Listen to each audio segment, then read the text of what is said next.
నల్గొండ ఖమ్మం వరంగల్ పట్టభద్రుల ఎమ్మెల్సీ ఎన్నికల సన్నాహక సమావేశం డోర్నకల్ డాక్టర్ జాతోట్ రామచందర్ నాయక్ గారు తెలంగాణ ప్రభుత్వ విప్ శాసనసభ్యులు గారి ఆధ్వర్యంలో ముఖ్య కార్యకర్త సమావేశం.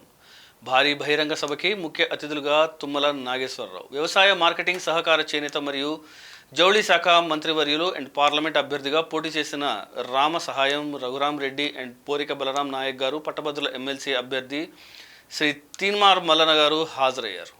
ఫస్ట్ వాళ్ళ అధ్యక్షుని ప్రశ్నించాలి. నీ తాన్నే కింద పెట్టుకొని నేను ప్రశ్నిస్తా అని వీళ్ళు ప్రశ్నించే గొంతుకని వస్తా ఉన్నారు. ఈ పట్టభద్రుల ఎమ్మెల్సీ ఉప ఎన్నిక ఏదైతే ఉందో ఇది ఎందుకు వచ్చింది సార్? మీ పుణ్యాన్నే కదా, మీకు శాత కాదని పోతేనే కదా. అంత పెద్ద మనిషిని తీసుకొచ్చి 100 కోట్లు ఖర్చు పెడితే పోయినసారి ఈ డోర్నకల్ ప్రజలు నా కండగా నిలబడి నా కోసం వెన్నుదన్నుగా నిలబడితే 1,50,000 ఓట్లు సంపాదించిన సోదరులారా, ఇవి మేధావి వర్గం ఓట్లు.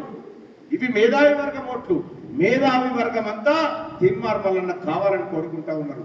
ఇవాళ నేను మహబాద్లో మార్నింగ్ వాక్ పోయినా, ఖమ్మంలో పోయినా, వరంగల్లో పోయినా, నల్గొండలో పోయినా, ఏడికి పోయినా ఒక్కటే మాట ప్రజలది, మల్లన్న ఈసారి నువ్వు గెలవాలి, మల్లన్న ఈసారి నువ్వు గెలిపిస్తావు, మల్లన్న పోయినసారి అన్యాయం జరిగింది, ఈసారి గెలిపిస్తామని చెప్తా ఉన్నారు.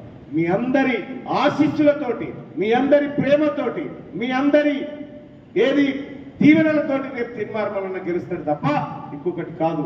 పట్టభద్రులారా, మీరే పెద్దవారు, మీరు సహాయం చేస్తేనే, మీరు ఆశీర్వదిస్తేనే రేపు పొద్దుగాల తీన్మార్ మల్లన్న మండలికి పోయినా, చట్టసభకు పోయినా మా మంత్రి గారు కోరినట్టు ఏమన్నా చిన్న లోటుపాట్లు తెలియకుండా జరిగితే వాటిని వేలెత్తి చూపమని చెప్తా ఉన్నారు. చూసినావా, ఆ కార్యక్రమం జరుగుతుంది.